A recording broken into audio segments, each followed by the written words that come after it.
by then. Before we really get going, I just wanted to sort of go straight in and say that if this had been shown 6 months ago, probably a lot of people would say, oh, it's a little bit melodramatic, and it's a bit extreme, and is that really what's going on? I think sadly now, I suspect that more people are thinking, shit. Sorry, excuse me. But these films aren't made, I mean, you didn't make this after the inauguration, did you? I mean, when did you start? Why did you make this film? What's kicked it off? Hello, everyone. Sorry, yeah. I'm the director. Hi, I'm Asif. Why did I make it? I started making it 5 years ago, in about 2020, during lockdown, because I've made lots of other films. I've made dramas and I've made documentaries, and my documentaries are kind of about single people, kind of Senna or Amy or Diego Maradona. In this case, I just had a feeling. I just thought, I think things are really bad and heading in a worse direction, and I don't know why it's happening. I don't know why no one's stopping it, or people are trying, but it's not. Nothing seems to be. No politicians seem to be dealing with it, or they're making it worse. So I just kept feeling like something's going on, and all I know is to make movies. And so I thought, I'm going to just start talking to people. And we were being told at the time by our politicians that people are tired of experts. And I'm like, I quite like experts. I think experts are great. I'm going to talk to a load of them. And George is one of the people I spoke to. I spoke to Carol Cadwallader quite early on. I spoke to a lot of journalists who I really respected, because I thought, right now, I think I need like good journalists. I need good people who know their field, because I don't. And I'm going to try and figure out how to connect all of them up and connect the dots. And so it started kind of physically, the process of making it was during lockdown with Zoom calls. And so I kept the Zoom call in. Carol and Rana I interviewed on Zoom calls while they were wherever they were in the world. But the thinking started with Brexit. 2015-16 was when I thought something's going on in this country, something's going on in the US. My background is from India. I was aware of Modi from way back when he was my family are from Gujarat, so I'm aware of Modi from a long time back. I've worked in Brazil and I made Senna.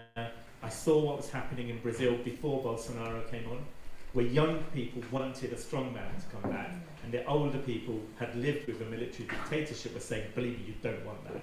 And so it's all of these different things in different parts of the world that I happen to have been to, I have family or friends, and I thought, how can I put this all into one film? It's one film. It's not a separate film about one bad actor or one theme. It's all the same thing.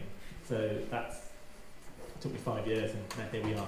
Yeah, and you've got access to great people like Maria Ressa, who's really a brave, hero. Super brave woman. Yeah. And what's the sort of feedback been? And what about the people who've been involved? Have you been approached by American journalists who say, "God, I wish we could"? I mean, there are a few. There's Ben Rhodes is in there, who was one of the kind of people who worked in Obama's team. Douglas Rushkoff is in there. There are quite a few people. I mean, the idea was to make it global. The people that I kind of focus on are predominantly 3 women journalists who had the same attacks on them. Lawfare was used against them. You know, if you hold power to account, then they're going to come for you in some sort of way to shut you up. And each of them is still dealing, in a way, with whatever attacks they have them. Rana Ayub in India, presently, is being charged with a new law was invented, and then they backdated it so that they could attack her for an article she wrote like 10 years ago. So she's still, constantly, every month, having to go to the north of India for her court case, where she's defamed Modi or defamed someone or written something. So, that idea of kind of highlighting certain journalists. I interviewed many, many more, but I ended up selecting a few who had a very, very similar experience. Yeah.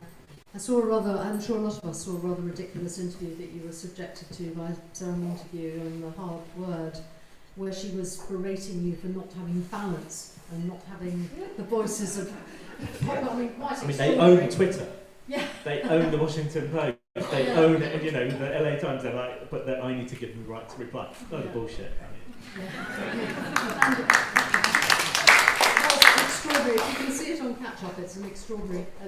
Asif deals with it amazingly. I quite wanted to give her a smack, I expect. George, one of the things that we were talking about before we came in was that in order to be able to do something, you have to genuinely know what you're up against. I think this film spelled that out. Yes, I think it makes a really important contribution for exactly that reason. This is where we don't want to end up, right? And so we can work back from there. We still have choice. We are incredibly lucky. You know, the generations who are alive today, people in Britain in particular, you know, we have not yet succumbed to autocracy.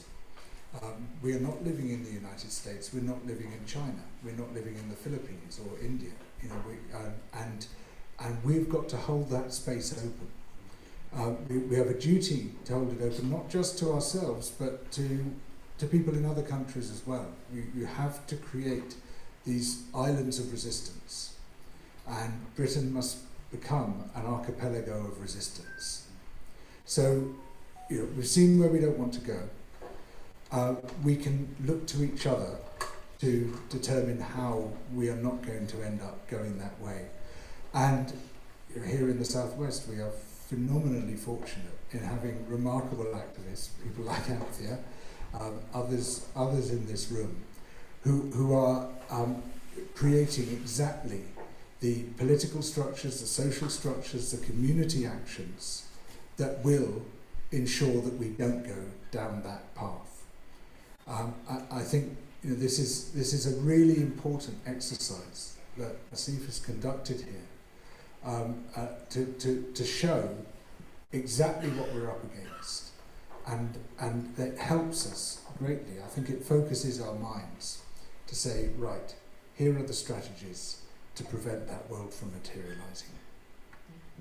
AIM is already part of the national curriculum, and I think one of your ambitions is that this film will also be seen in schools and universities. Yeah, that's definitely the hope. I've presently been talking to individual universities and colleges and schools, but I want to try to see Carol and I, with her group, The Citizens, we're trying to figure out a way to do like a watch-along across the whole country, if we can, at the same time, to get lots of students watching it, and then to do a Q&A with lots of, you know, of the great contributors, in order for us to be able to speak to kind of college, university, postgrad students, anyone. And our distributor, Altitude, have made it really cheap for the colleges to be able to show it. So yeah, that's something we're working on. I think that definitely is one of the, it was always one of my dreams and missions, is to kind of get young people to see it and to hear what do they think, and how do they feel, and how do we kind of get them to feel engaged.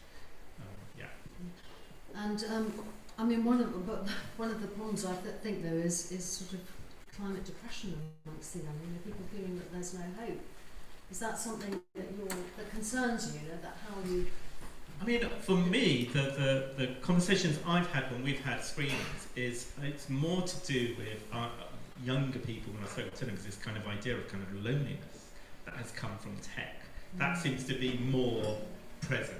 This idea of, you know, you can't trust anything, can't believe anything you see online, you're not sure how much of you should put online or what you should remove, and, you know, that idea of somehow feeling, rather than connected as they kind of sold it to everyone, feeling really disconnected or missing out on everything, and you can literally see where everyone else is and you're not there. And so that's come up more, honestly, with young people than the climate conversation. In the screenings where I've had it, that seems to be more. But it all depends on who's in the room and who asks questions. And what I found with the film is, because there's a lot in there, it very much is a mirror. You see what you are, in a way, afraid of. When I've shown it in Spain, everyone wanted to talk about the floods that had just happened in Valencia. And when I've seen it in different countries, people see themselves. And in the US, people, even the people who paid for it, even my distributors, I don't think they got the film until Trump won. And suddenly they're like, oh right, now we get it. It literally has to happen to them for them to go, oh, we may have an issue. You know, whereas before it's like, it's all happening over there, we're fine. Yeah. You know, and then they got it. And they owned, you know, they were part of the film for 4 years. And so that's sometimes the problem. It needs to literally happen in your face for you to realise maybe we need to do something. Yeah. And is it being shown in America? Yeah, it was released there. And so Neon, our kind of distributor, who actually have done a good job, because they're an independent, the streamers wouldn't touch it, not interested, you know, because for them the biggest issue is they don't want to piss off any world leader who might switch off their streaming service. So we had to do this as an indie, and in a way, every film has its own kind of way to get out there. This is the way this film has to be seen. In community halls, with people, in a group. I don't really want people to watch it alone on their phone. I want it to be a community thing, because that's the only way we're going to solve this. Coming together somehow, individually, on the way home, you can delete certain apps, you can stop using some of them, but also collectively, like, what do you do when you talk to your kids, your mum, your sister, your family, but also as a group, as a village, how do we come together to protect ourselves, really? And isolationism and division has been a primary weapon of the forces that we're up against now, hasn't it, George? It has. The tactic is to atomise and rule, and that tactic has been developed now for decades. You know, when Mrs. Thatcher said there is no such thing as society, just men and women and their families, that was a manifesto. That was her aim, to destroy society. Because once society is destroyed and we're all individuated, we're all atomised, we are far more controllable. And so even when it comes to the response to our crises, we are told to respond alone. Be better consumers, buy a different brand of biscuits, that'll sort it out. We can do nothing alone. It is together that we become powerful. It is by forming communities of activism, political communities, but also communities of care, communities of warmth, communities of engagement, creating what I call a politics of belonging, that we become powerful again. And so, you know, while the tech almost automatically separates us, there is also a program there to separate us. And the two things come together very powerfully, and that is what we must resist.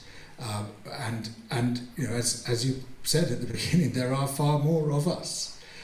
We still have the power in our hands, but if we don't exercise it, we will lose that power. And it's like you say, you know, there is this tendency to wait till it happens and then decide what to do. But you know, autocracy is like a very unpleasant infectious disease. It's very easy to catch and it's quite difficult to get rid of. It's like a hospital superbug. You don't want to catch it. And so, you know, while it hasn't yet happened in this country, or not completely at any rate, we've got some elements of authoritarianism within our government, we must fight tooth and nail to prevent it establishing here. Yeah. Have both of you been surprised at the speed with which America has turned from the land of the free to a vassal state, seemingly? I'm not surprised, because one of my obsessions is complex systems, and seeing how remarkably fast a complex system can switch from one equilibrium state to another one. And we look on with horror at the speed with which autocracy has replaced a state with a modicum of democracy. That's as far as I would go. I think, you know, at best our states are about 5% democratic. But to see how that's switched over to a state dominated by the far right, which can very easily now be transitioned into full-on fascism, that seems to be heading that way very quickly. But the hopeful aspect of this is that we can switch them the other way with equal speed. Now, I've been a journalist for 40 years, and throughout this time I've been told we don't have time for system change. We only have time for incremental change. And if we have a little bit of this, a little bit of that, one day it'll add up to what we want to see. It never works like that, because while you are being all timid and polite and being careful not to frighten people and asking for your little increments of change, the other side is pursuing system change. And first of all, we saw how the neoliberals did it, people like Thatcher and Reagan, and their troop, and completely changed the political and economic system, and indeed society. You know, as Thatcher herself said, economics is the method, the objective is to change the heart and the soul. And she did it. She did it. She turned us all into neoliberals, and now we're seeing a very rapid transition, and almost an organic transition from neoliberalism towards fascism. But we can also push that in the other direction, as long as we recognise the necessity to aim for system change and what it takes to actually achieve that system change. And there is almost a rule book for how to do it. It's what Peter and I have tried to do in our latest book, to try to sort of sketch out, this is how it happens, this is how the other side has done it, this is how we can do it too. We don't have to be the passive recipients of their aggressive destruction of the conditions of our lives, which would end up like that if we allow it to. It really will, you know, but we don't have to allow it. And there are certain fairly simple things we can do to prevent that from materialising. Should we get on to those in a minute? Should we take some questions from the hall, please? Yes, there's a... Wait for the mic. Hang on a sec. Wait for the mic, wait for the mic. Okay.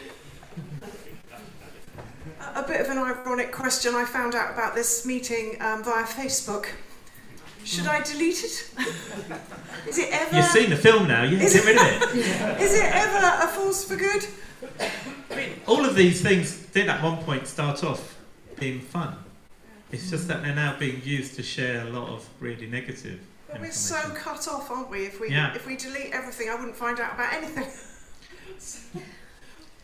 Well, you know, you're a grown-up, you know what to do. Anybody, Do what you got to do. anybody here still on Twitter? Well done. On Blue Sky? That's all right, it's better. Yeah, we're on Blue Sky, yes. Blue Sky's fine. What's your advice, George, to people on... Well, I mean, you can use social media to good effect, and I think Blue Sky at the moment is a pretty happy place. I'm finding it very useful, a great place for exchanging information, for testing ideas, for testing arguments as well. It's working pretty well at the moment. It could all go to shit just like Twitter did, but we use it while we can, and we use all the tools at our disposal. But yeah, Facebook, definitely get off Facebook. It's a brain parasite, and it'll eat you from the inside. Do you know Signal? Does everyone here know Signal? Because that's the other thing that I would suggest, to not use WhatsApp so much, because it's meta, and I don't know how long all of your material will be encrypted. They are collecting all of the metadata in terms of who is talking to who and for how long. And Signal is exactly the same, and it's independent, and I would recommend, if possible, switching away from WhatsApp is something you can quite easily do and download Signal. Many people will have noticed obviously the profiling of Peter Thiel, and also Palantir appearing in the dystopian future. Can you tell us anything about your sort of future? So Peter Thiel was one of the people I did not know about 5 years ago. Never heard of him. Somebody contacted me, Corey Kreider actually, who's in the film, who's a kind of human rights lawyer. I'd worked with previously on a project years ago, and she said, "Do you know Peter Thiel? Do you know Palantir?" And I was like, "No." And she said, "They're basically getting into the NHS, and we need to do something about it." Now, you may have heard about this thing that happened a few years ago, where if you didn't want your personal information to be handed over, you had to sign something. Does that ring a bell? Yeah. And that's Palantir were basically coming up with. If you don't sign it, they get it, and you have to opt out. And that was the first time then I think people were aware of them, or general public became aware of them. Now, what you do need to know, if you jump forwards, J.D. Vance is Peter Thiel's guy. He's now vice president. So that guy that you saw with Zelensky the other day, that's Peter Thiel's man, right? They're in power now. They're in government, and the way it normally works is the vice president will become the president the next time around. So he's the libertarian in the White House, and that went from, during the making of this film, from me not really knowing about Palantir, not really knowing who Peter Thiel was, to learning about him and seeing where he's from, and then condensing that down, because my job is, as a filmmaker, to do lots of interviews, do lots of research, and to condense it in a form so that you emotionally are affected by the simple scene where he talks about homelessness tells you what these people think about humanity, and how it's just all about how can we make more money out of this. Now that person and their company is now running a lot of our NHS. Their AI is being used, it's warfare, so it was being used in Gaza a hell of a lot, and it's the same tech that now they have on all of us. So I think that's my job as a filmmaker. I'm not a journalist, but when I do make these films, I end up having to be like a journalist to collect this and say, well, how can I give this to you for you to be aware who this person is and who that company is, and our government, the Tories and Labour are letting them in. You can probably talk more about that, George, but they're very, very, very prominent within our government. And you just need to look at the two people who run Palantir, do a quick search for them on YouTube and see what they say publicly, talk about privately, and what they stand for. They're awful human beings, actually. So they've got all of our data. And I don't think anyone really made it clear who we were dealing with. So that was one example of, I learned along the way, and then I've got to somehow put it into a film for people to understand. And that company is now very present, particularly in the US, and they very openly talk about how they have a real foothold now here in the UK. They can't get into Europe because of different laws there, but we have opened the doors to them, and they have all of the information. And the information is power, as we know. Yeah, and Brexit made us extra vulnerable to It was attack. all part of the plan. Yeah, absolutely. Do you want to add anything, George, about? Well, yeah, this question of our government and its complete failure to stand up to billionaire power, to stand up to the new oligarchy that's developing. I think you can see it most clearly in its defence of the Tory protest laws. So the Conservatives, they introduced the Police Act 2022, the Criminal Justice Act 2023, which basically enable the police to ban any protest they don't like the look of. And basically, if you're an environmental protester, they don't like the look of you. If you're a pro-Palestine protester, they don't like the look of you. If you're a farmer, fine. If you're a farmer, you can drive the Prime Minister out of the place where he's doing a speech. You can actually chase him away. And they said, to quote Thames Valley Police, we allowed the protest to reach its conclusion. Conclusion being the Prime Minister chased away. It's quite extraordinary. If that was climate protesters, we would have been facing 5 years, 10 years. Public nuisance alone, this bullshit charge gets you 10 years, a maximum 10-year sentence. Quite extraordinary. So, and who lobbied for these protest laws? It was the oligarchs and their junk tanks. We saw very powerfully, the use of these so-called think tanks. They don't do any thinking. They just translate the outrageous demands of billionaires and corporations into politically benign-sounding talking points. They lobby governments to make sure that these people get what they want, and these anti-protest laws came from them. Rishi Sunak even acknowledged it. He said it was Policy Exchange who wrote these acts, who developed the legal framework.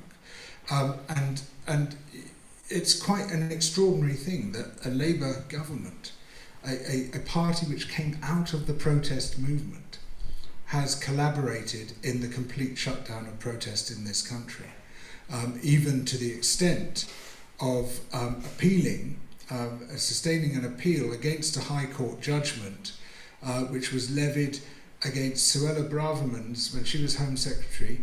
She truncated parliamentary process to try to push through some even more draconian laws than Parliament had agreed. Parliament had actually rejected one of the things that she tried to push through, and she reintroduced it via a statutory instrument. So this sort of non-democratic thing which can't be properly debated in Parliament, using Henry VIII powers, tells you something about their democratic credentials. She forced it through without parliamentary consent.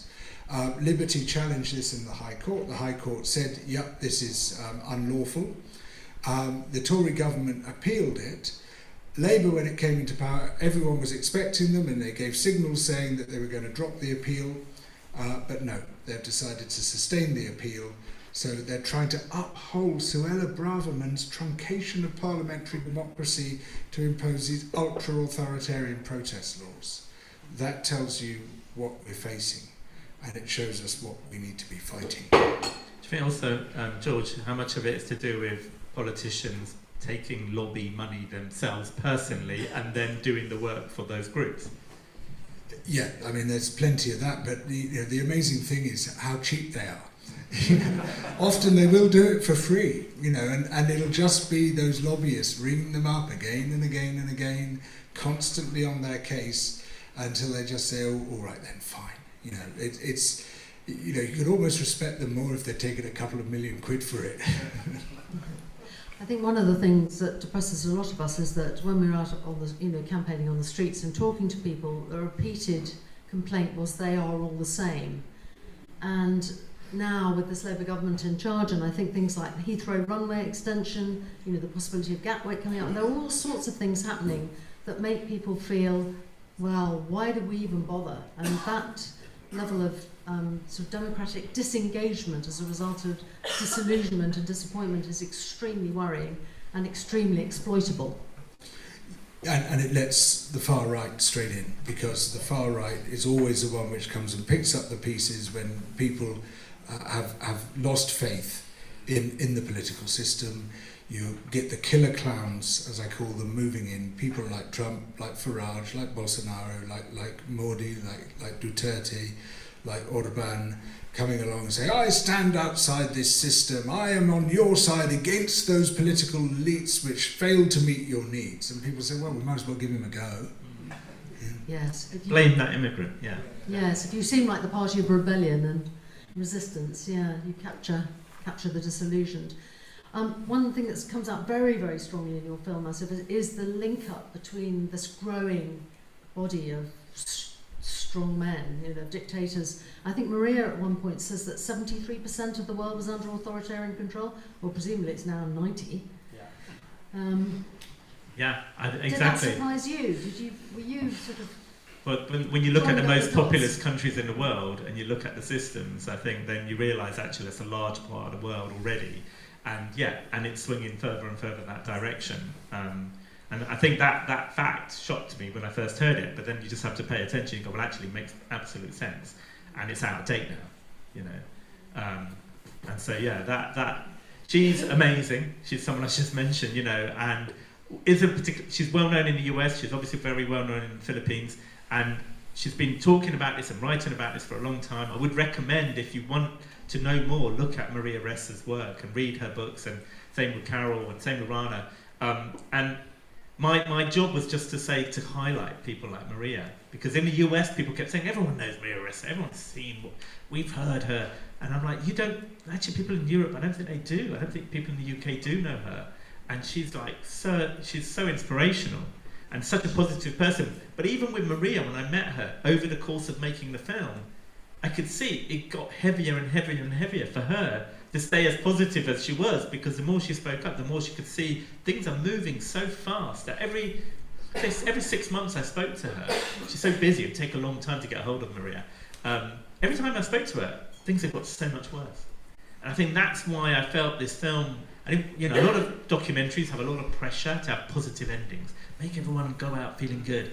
And I was like, no, I don't feel particularly good right now. I've got to be honest, right? I'm going to tell you in the film how I feel, and then the world has become more and more like that.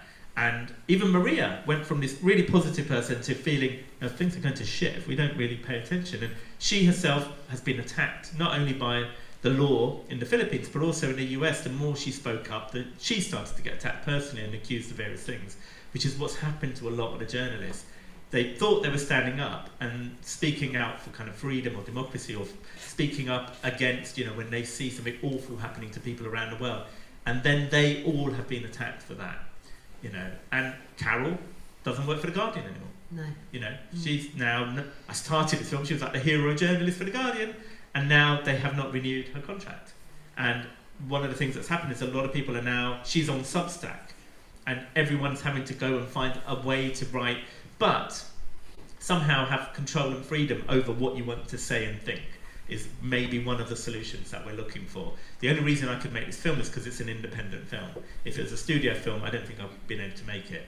And Carol now, in a way, is freelance and able to do whatever she wants to do and not have an editor telling her, you can't say that or write that. Yeah.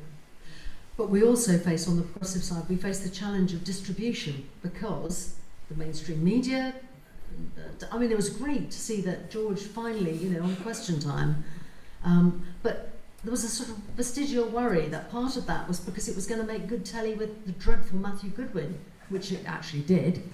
But are you going to get invited back, do you think, George?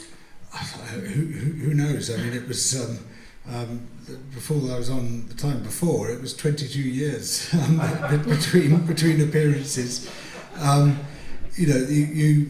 They're very hostile to genuinely progressive voices, and the BBC is as bad as any other organisation. They've been walked and walked and walked towards the far right.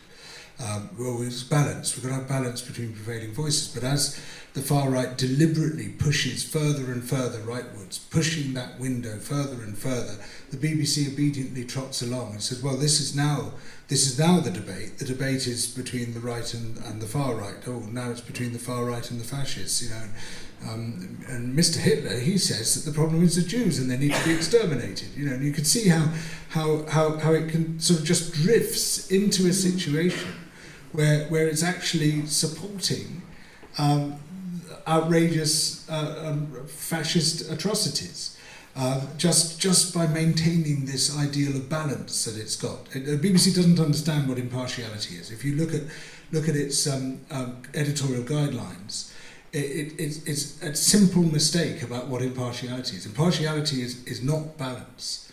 Impartiality is about truth. There's this famous saying, if one person is saying it's raining outside and the other person is saying it's not, the journalist's job is not to seek a balance between the two, it's to look out of the fucking window. and the BBC's forgotten this, and so it's getting walked into extremism, and I found that question time discussion utterly shocking and revolting, because there was a man who was normalising fascist themes on one of the BBC's premier platforms, and then it was a debate between me calling him the new Chamberlain and various other things like this, and him saying, well, this is my opinion, that's your opinion, and it's like, no, actually, this isn't just a matter of opinion. There is right and wrong, and the journalist's job is to distinguish between right and wrong.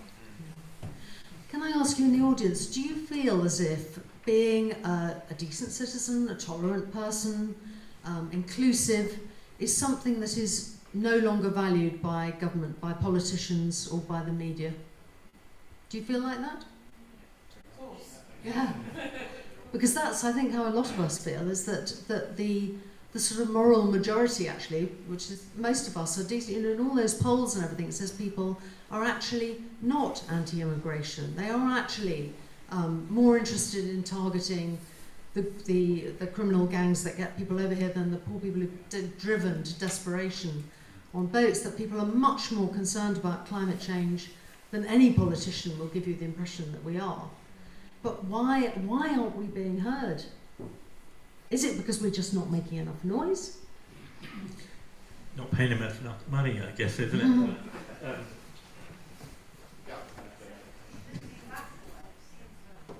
I think the reason we're being ignored is because the newspapers have got complete control over the opinions of our politicians.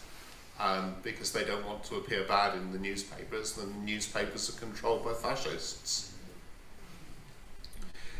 Yeah, I think part of it is our own timidity. We do hold ourselves back. We say, oh, people might not want to hear what we've got to say. People might not be ready for our message. We should be learning from Trump, learning from the neoliberals. They do grab what they want with both hands. And they do so in a grotesque and horrible and entirely self-interested way. But you can also do that in a community-minded and kind and empathetic way, whose purpose is to prevent all that stuff from happening. We just have to be an awful lot bolder and braver. Our political ancestors were. Malcolm X, featuring in the film, he was the people who founded the trade unions and fought against an incredibly oppressive system to get workers' rights and to get things like the weekend. They were far bolder. and us. You know, so many, the suffragettes, the early democracy campaigners, so many of them put their necks on the line and made outrageous demands, which we now see as entirely reasonable demands, but they were always at the time seen as absolutely outrageous and inconceivable, and will cause the destruction of civilization. I mean, if women are allowed to vote, of course the whole country will just fall apart instantly. We can't have that, and we know, of course, it's totally reasonable. We have to make the unreasonable reasonable. We have to be unreasonable to create a reasonable society. After all, they've managed to normalise monstrosity, so therefore we should be able to normalise the opposite. Yeah, I mean, I think we're facing quite something coming up with the local elections, which often have tiny turnout, and is a real, it's a real target for reform, particularly this time around. They're going to be making every effort to grab power, especially in Wales. I think they feel they can get control of Wales. And once they're in, that makes a very difficult environment for an MP. If after 2024, so many of us managed to change our MP for the first time in a long time, it's going to make it hard for them if they've got a lot of reform councillors in there permanently sniping and undermining. So I think we have a moral duty to get out there and vote and not let them be elected on 20-25% of people bothering to turn out just because it's local. Sorry, we've got a question here. It's a question for Asif. Having worked in your industry for quite a few years, I know how difficult it is to get money together for making something like this. What was your budget and how did you get the money, if you don't mind me asking? Because I've made quite a few docs and they've been quite successful, I was able to, I kind of came up with an idea and I pitched it, and I probably had less money to make this than I did to make Senna or Amy or Maradona. But with the money I got, I thought I'm going to turn it into a sci-fi futuristic film and do lots of drama and cast Samantha Morton. I didn't tell anyone up front I was going to do that, or else I'd still be working on the script. I'd still be in development hell. So I thought the only way to do it is to do it on the quiet. And essentially all the drama that you see, all of the actors and all of that, we essentially had 3 days to shoot that. And it's all on a volume. It's all kind of how they did Mandalorian. So it's all quite futuristic. But we had very little money.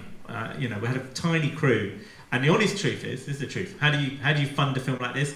I had to put my own fee in, and I still haven't been paid fully for making it. And the film's been out for like 6 months. But that's the nature of it. So I actually, in the middle of this film, went off to make another film in order to pay to get this film made. So that's the challenge in this industry, is if you want to do something like this, you're going to have to literally pay for it. And I could do it because I'm at a certain age and a certain stage of my career where I was also willing to take the risk. Because I did feel going into it and making it, it could be the last film that I make, because I know I'm going to piss off a lot of people who fund movies, who own distribution, who own how do you normally rent movies, all of that. They literally controlled the whole market. And so, the Zoom calls to try and raise the funding were, I'm saying hilarious. They weren't. They were like, Zoom call, tumbleweed, like very, oh, we love your work, we love to work with you, what do you want to do next? This is what I want to do. We look forward to seeing it, That was literally every meeting.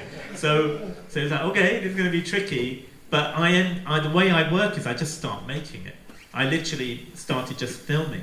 And my office is in London, in Somerset House, and so I just shot the whole film in Somerset House with the people who worked for me, playing all the parts, and started editing it, and literally made the film. And as we were doing our research, we were just finding all these clips off social media. Everything that you see, we found off Twitter, off Facebook, off Instagram, and I just started cutting it in. And in my head, I was thinking, I'm making a time capsule. Every sequence in the film is a time capsule of climate, of tech bros, of the breakdown of democracy, surveillance. And the film itself, I felt like whatever happens, even if no one sees it, in like those Alien or something, where they find something in the future, and they go, how did the world get destroyed? Why did no one do it? I'm like, well, I fucking made a little film, right? And I'm going to keep it out there. Whether anyone sees it or not, I don't know, but I'm going to say I'm going to do the Blue Peter Garden version of it. I'll put it in the floor, under the ground, and one day someone will go, oh, right, all this shit, someone put it together. And so that's literally how I made it. I was like, I'm going to do my time capsule of the last 10 years. All of this is just the last 10 years of our lives.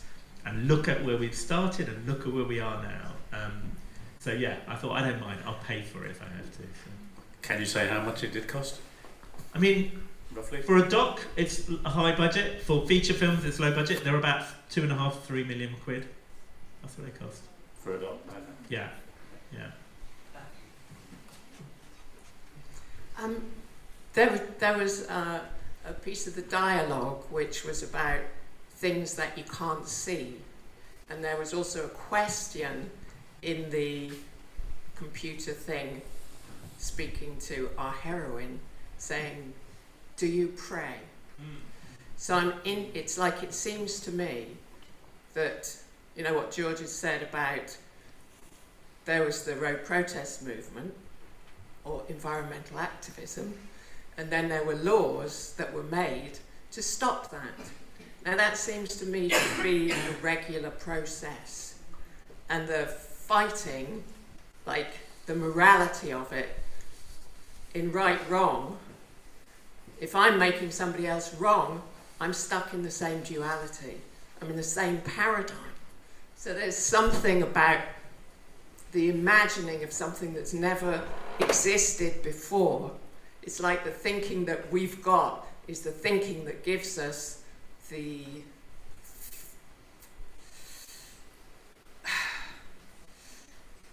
it just goes out into infinity.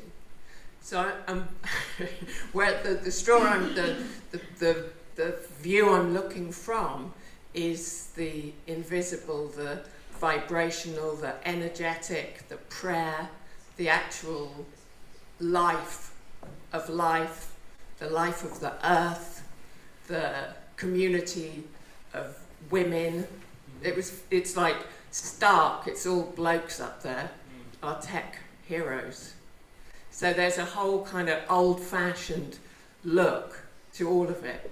And I'm wondering what is the unimaginable that we can bring to what you, because, you know, I started years ago, I boycotted South African food, blah, blah, blah. And it's made the difference it's made.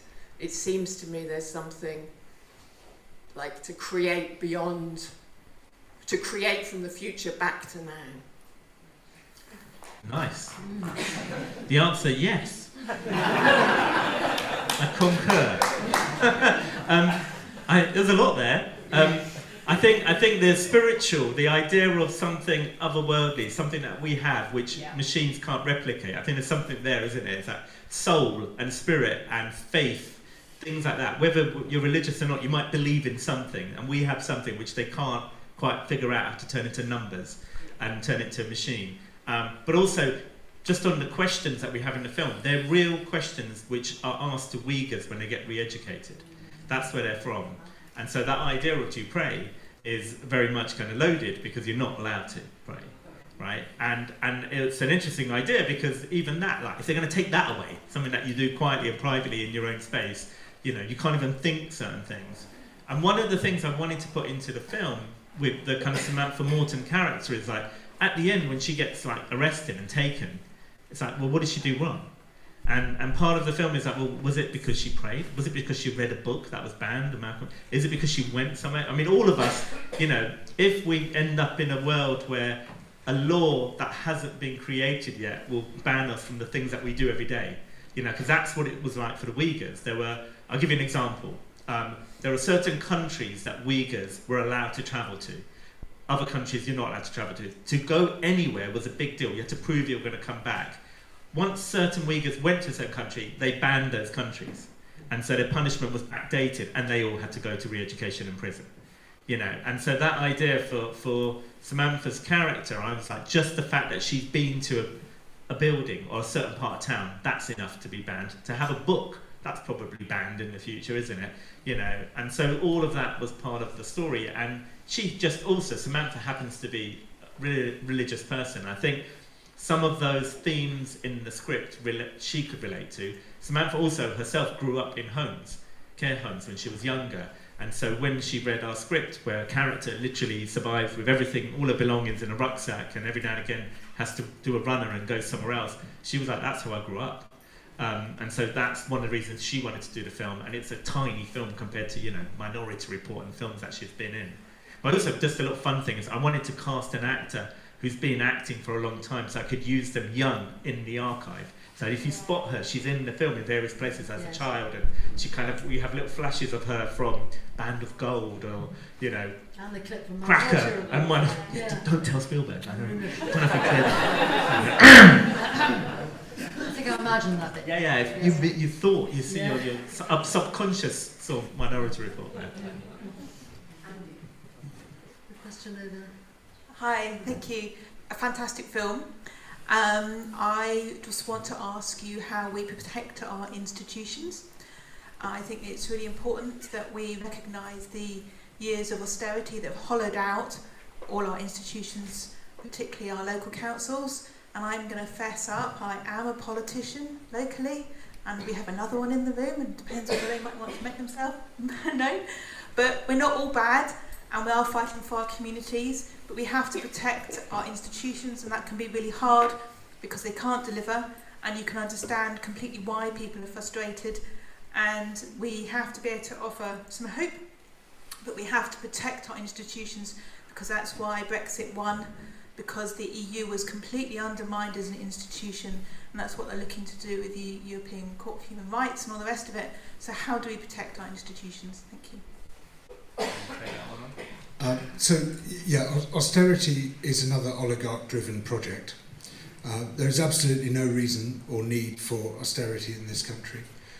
When Cameron and Osborne introduced it, it wasn't because we needed to spend less money. In fact, good solid Keynesian theory shows that if you go into recession, you should start spending more money, spending it into public services, because that generates circulation in the economy. But it was something which a wide range of oligarchs and corporations had been demanding for a long time, often through their lobby groups, including the junk tanks, because the ultimate aim is to get taxes for the rich cut until they scarcely exist at all. And of course, to sustain public services and a welfare state, you need a good, strong tax base. Also, taxation is absolutely essential to prevent what Thomas Piketty calls the patrimonial spiral of wealth accumulation. And that's what leads to the resumption of oligarchy and the destruction of what remains of democracy. Because the wealth accumulation is mirrored by power accumulation amongst those who are grabbing the wealth.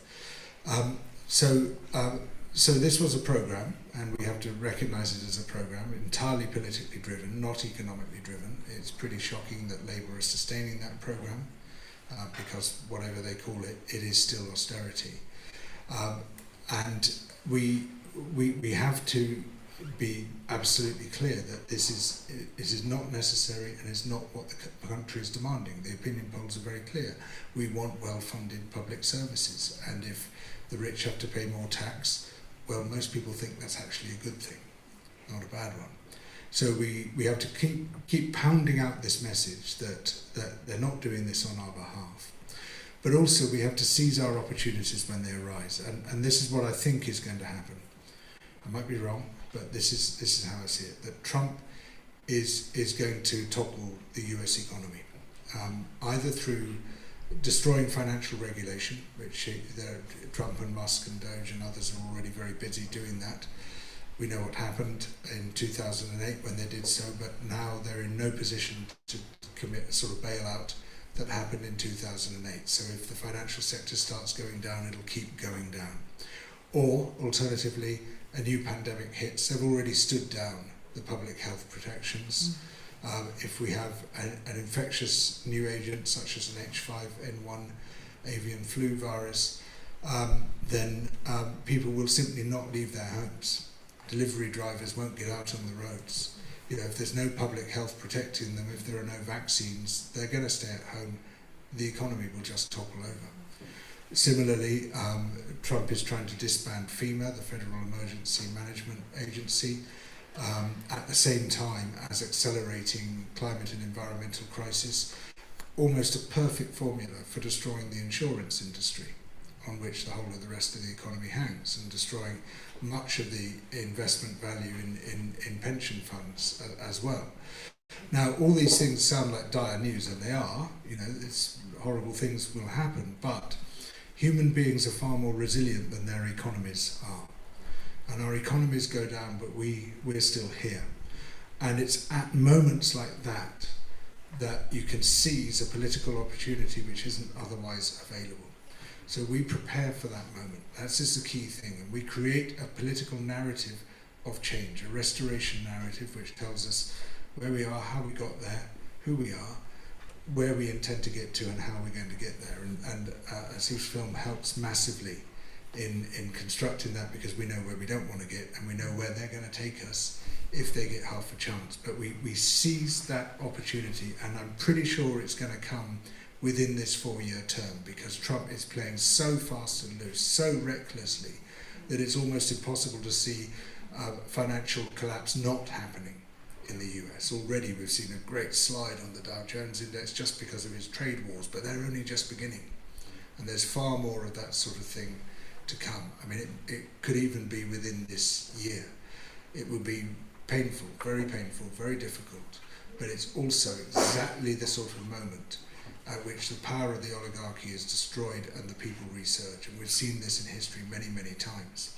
So I think the way of averting the scenario that we see in 2073 is by seeing that the crisis comes far too early for the oligarchs. The event, which will probably most likely be a financial event driven by some other factor, will be one which actually creates that opportunity for a reassertion of popular power against oligarchic power, and that we can then stop all the other shit from happening that is down the line if that oligarchic power is sustained. But we have to have a program. We have to have a clear vision of what we want. We have to have a very simple story we can tell people about how that program is going to be enacted. Some of us are working on this. Be prepared. Forgive me, I'm going to be a little bit pedantic to begin with. It's a trope on the left that Margaret Thatcher, notoriously said there's no such thing as society. Whoever wrote that has been laughing at us ever since, because she was referencing a poem by that notorious fascist W.H. Auden called September 1st, 1939. So they have been laughing at us. Kind of, look at you libs. You keep going, Thatcher said there's no such thing as... She was quoting a freedom fighter, W.H. Auden. I don't think that's true. I read the whole interview in I think it was Woman and Home magazine, wasn't it? And it doesn't come across as a quote at all. It comes across as part of a discussion that she was having with the interviewer. I think somewhere that reference is to this poem. Okay, well, It's called September 1, 1939. Yes, I know the poem, Yeah. but I read the whole interview. I read the whole interview in which she said that thing. And I don't think that narrative is correct. But I use it by analogy because what concerns me about the film is that I think I could place most of your cuts. I'm not sure if you show that to a teenager, they're going to be able to do that. And therefore the rhetorical sweep, which is immensely powerful, is not going to have a kind of background of reality that they can find. So I will also know more than you know of what's in the film. Yeah, therefore, you do. but you still have a reading of it, and people who've seen it still get a reading. I mean, that's just how cinema works. Different people see different things. You still understand what you understand, and I think that's how it works. That's how art works generally. Everyone will get whatever they want to get from it. But I hear you. But it doesn't mean you can't say that you know everything, but they don't. Yeah. What I'm trying to say is, I think I've replaced much of it, Sure. which gives me some power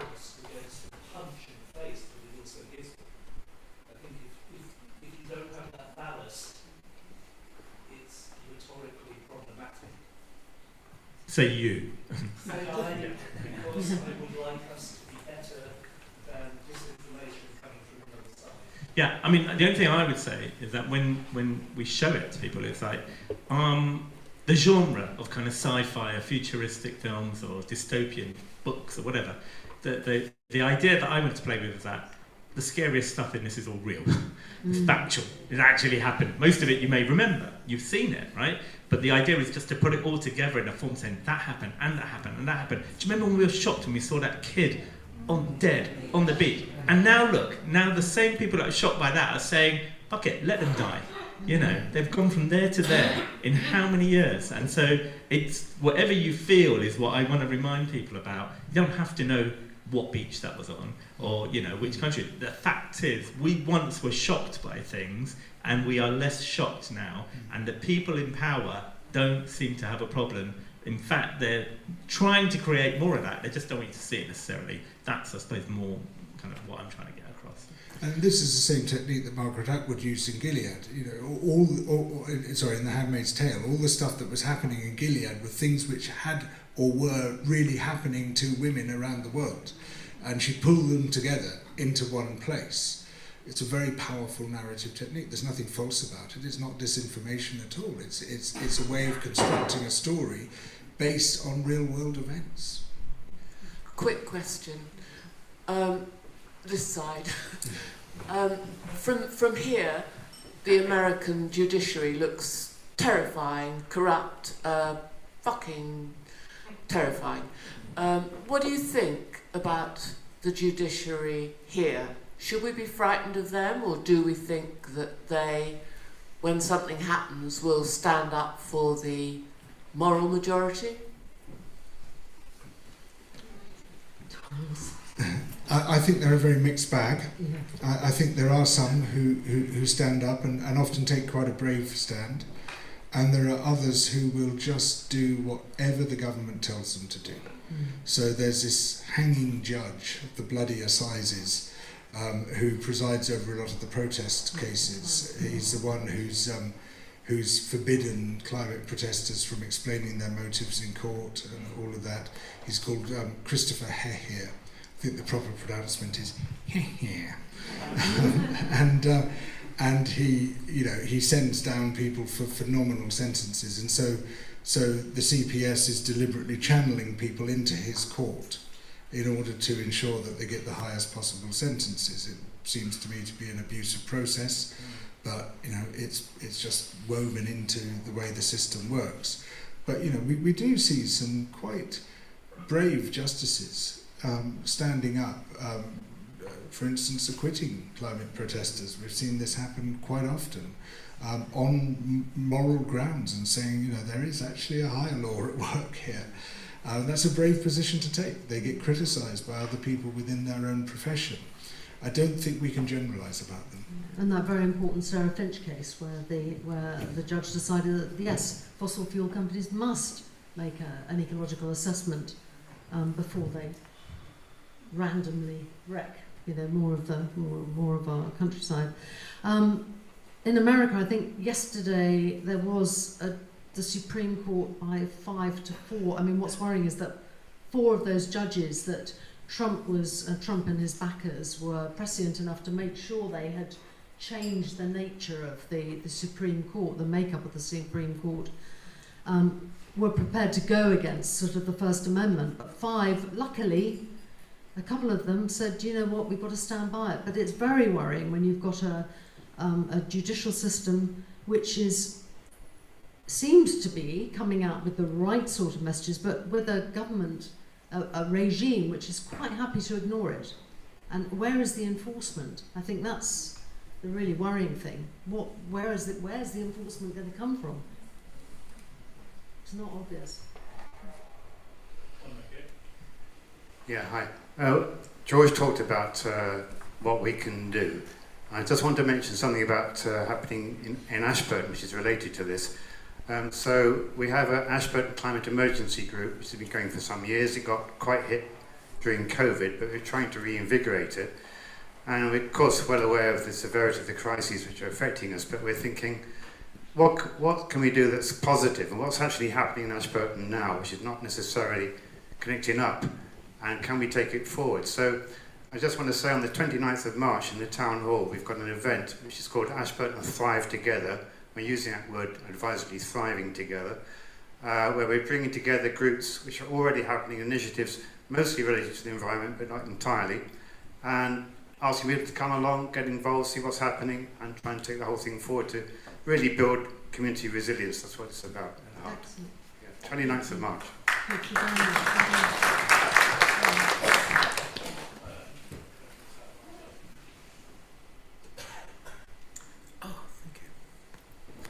Yes, hello. I fear that this discussion is taking the route that is normal for middle class discussions of this nature, and that is that it's a talking shop and nothing happens at the end. I'm glad that the last speaker has indicated there is a meeting, so that's great. But I would suggest that my question to you, to the panel, is how and how fast? How do we actually manage the change, and how fast does it have to happen? And I'm asking this question from the point of view of somebody who has taken this action, has actually been arrested for it, and has actually been in prison for it, and now being there's a group of 60 that are trying to change the law on this matter. And one last thing before you answer. Looking around, I can see that most of us here are sort of similar age to mine, which is basically people who are retired. Now it so happens that people who are retired are the best people, are in the best position to actually take non-violent direct action on any method they choose to take it, because after all, they have a cozy life. You have a pension, you don't have a mortgage, you don't have children, can't be sacked, can't be turned out of your house. So what does it matter if you go to prison for a couple of weeks? Bravo. Got immense power in this room. No, I think that's absolutely right, and we've already got one example of something you can do, and something you can align with. There are plenty more. In fact, just talked to Anthea. She's got a whole drawer full of actions going on at the moment. But we shouldn't be in a position where people up on the stage in this very middle class event, as you call it, have to hold other people's hands. What we want to hear is from hearing like the previous person saying, "This is what I'm doing. Come and join me." Very often. A handbook. I'm not trying to promote it, but in this latest book I wrote with my friend, another film director actually, Peter Hutchison, called The Invisible Doctrine, we tried to create a framing for exactly these actions and show, here's the overarching narrative, the vision into which local actions can fit, to turn it into national or international scale change. And so we talk about creation of the politics of belonging, creation of a new restoration narrative, building on the principle of private sufficiency, public luxury. We've got a whole load of these principles that we try to develop to create a sort of framing which can absorb all sorts of approaches. So we're not saying this is rigid, we're the only ones who know how to do it, not by any means, because what we're trying to do is to show how you can catalyse the native brilliance of people wherever you happen to be. And in this audience there are brilliant people who are capable of doing extraordinary things. Some of them, you included, have done extraordinary things, but are on the cusp of doing even more extraordinary things once you start getting together around powerful aims. It's in all of our grasp to do this. We can all be active citizens, but particularly retired people. So we'll all be at that meeting on the 29th, yes? We will. No, we must. We must. Yeah. Sorry, have we got any? Yes. Should we just take a couple more, and I think we should. We need to. Yeah. There is a programme that's been sort of sent around on social media at the moment about hitting them in their wallet, basically using your power of where you buy from to stop feeding the machine. So there was a Friday the 28th of February blackout. Mm-hmm. From the 7th to the 14th of March, it's don't buy anything from Amazon. These are really simple things we can all do, and it's a global programme. So I would think that getting linked into that kind of direct action is a really powerful thing that everybody can do. Absolutely. Yeah, no, I completely agree, but we've got to embed that within the wider vision. So those things are all very important, and they mobilise people and they gather people together. By themselves, they're not going to change the system, but if we embed them into the vision of system change, then they become powerful actions. Yeah. Hi, just George. I wondered about your interest in systems thinking and complexity theory, and how do we get that onto the national curriculum? Oh, I wish. It is amazing. You know, everything that's important to us is a complex system.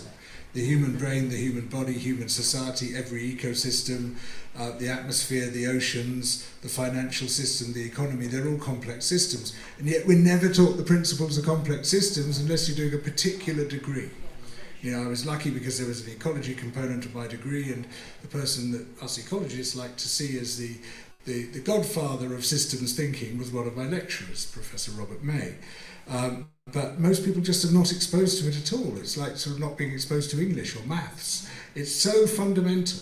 It's so important that, yes, you're right, it should be on the curriculum for all pupils. If I can get the film somehow do a watch-a-thon around the country, George, you're going to have to be there. Yeah. We'll do that's the beginning of it. We'll do a Q&A. We'll get Carol, get you, get Maria, get a few people, and we'll somehow start there. I think that's how I've been trying to think about how do we get young people to hear this. Yeah. This is amazing that you're all here, and as you said, you've got real power, but I think we've also got to do it with kind of different age groups.